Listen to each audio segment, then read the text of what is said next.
All right, so today we are going to be learning about Shakespearean sonnets. So, first thing you need to know, well, what is a sonnet? A sonnet is a short poem. It's usually about 14 lines long, and it's generally used to convey feelings and emotion and thoughts.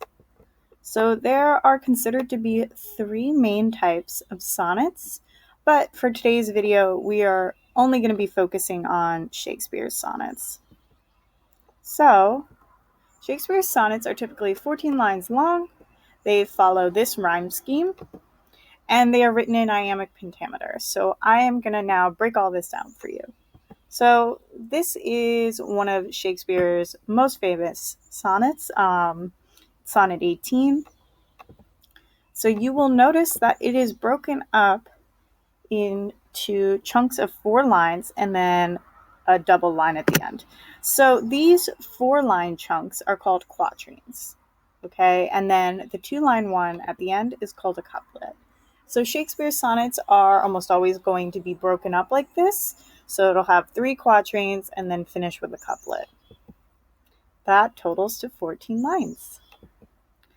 So now let's take a look at the first quatrain of this sonnet. Okay, we're going to be now looking at the rhyme scheme.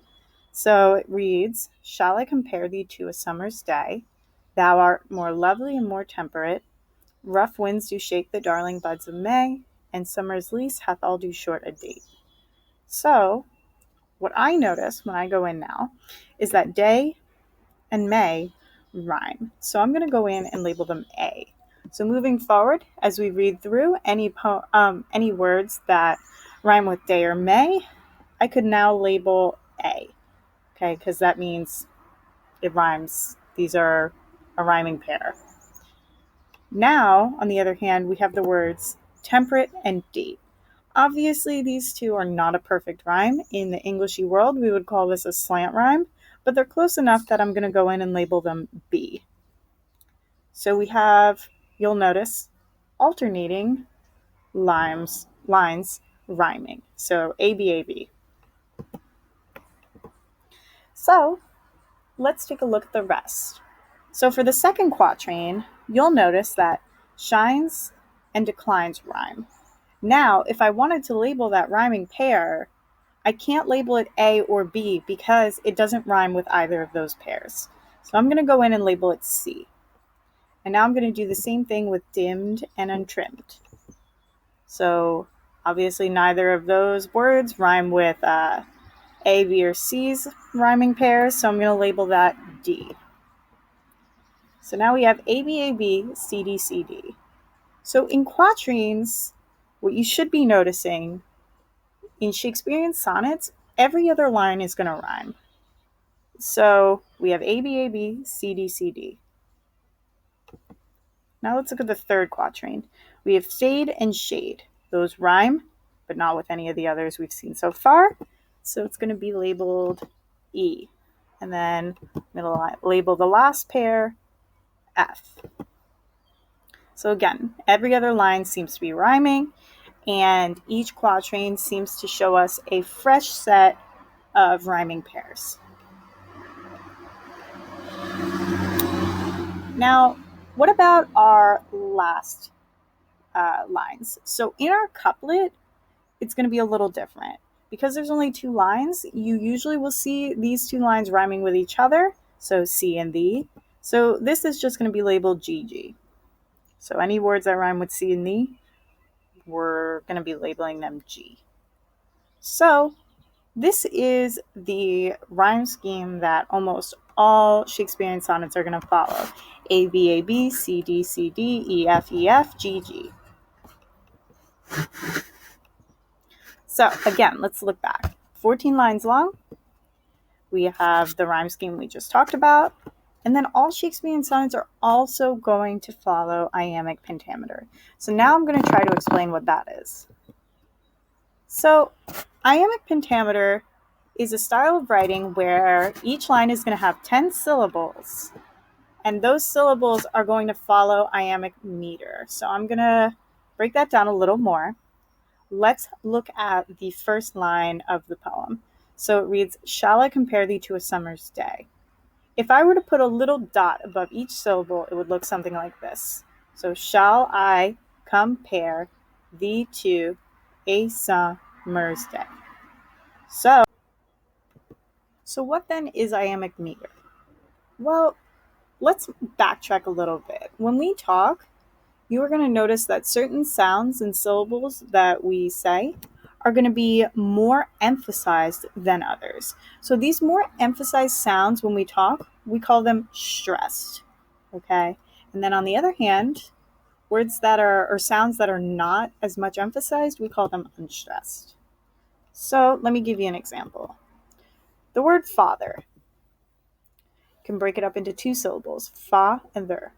All right? So when we say this word, we're going to be stressing the FA sound. Okay, so father. It's not pronounced father, right? So I'm going to put the stress symbol above the FA and the unstressed above the ER. So father. Let's look at another example. So the word compare. So I'm going to be emphasizing when I say the word compare, not the first part, but the second part, right? So compare. We don't say compare, we say compare. So while father, you emphasize the first part of that word, and compare, you're emphasizing the second part of the word. So I put the stress symbol above pair, compare. So when you're reading Shakespeare poems, iambic pentameter is having every other syllable emphasized. So every other sound essentially is going to be stressed. So let me show you what I mean. If I were to mark up this first line, it would read, shall I compare thee to a summer's day? So this is the crazy thing about Shakespeare. When he writes these sonnets, every other syllable is stressed. So again, shall I compare thee to a summer's day? Obviously, that's not how it sounds when we read it. It's going to sound something like, shall I compare thee to a summer's day? But again, if you pay close enough attention, you'll notice that our natural inclination is to emphasize every other syllable when we're reading this sentence.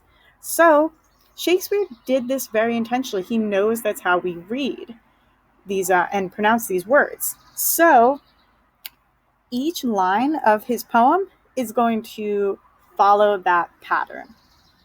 So let's recap a little bit. His poems are 14 lines long.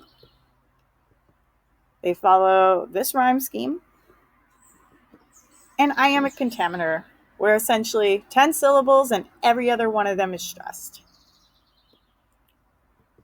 Now, if that's still confusing to you, I'm going to have us do an example. So I have found this sonnet here, and I want us to look at this and determine, is this a Shakespearean sonnet? So first, let's look at the number of lines. When I'm seeing this, I'm seeing that 3 quatrains, right? We have 3 sets of 4 lines, and then we have a couplet at the end. So that adds up to 14 lines. It meets that first qualification. Now, what about the rhyme scheme? Let's take a look at that. So I went in and I labeled it. Let's focus specifically on the first quatrain. We have sun and dun rhyme and are labeled A. Red and head rhyme, they're labeled B. We have alternating lines rhyming.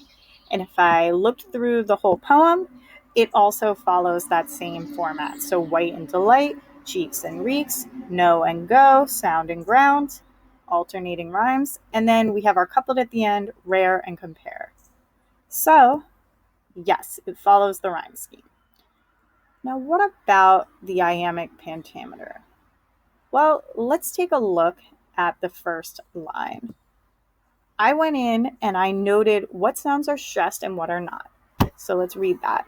My mistress's eyes are nothing like the sun. My mistress's eyes are nothing like the sun. So the sounds that are stressed or emphasized naturally in those words are alternating. So I know that Since it's alternating, and if you go in and count, there's 10 syllables, it follows iambic pentameter. If I went through the whole poem and did that with every line, they would all follow that as well. So this poem follows iambic pentameter. So, in case you were wondering, yes, this is a Shakespearean sonnet. It was one written by Shakespeare, and this is Sonnet 130. It's another one of his very popular poems. So, definitely read it in full, check it out. But yeah, if you have any questions about what Shakespearean sonnets are, feel free to reach out. That's all I have for you today.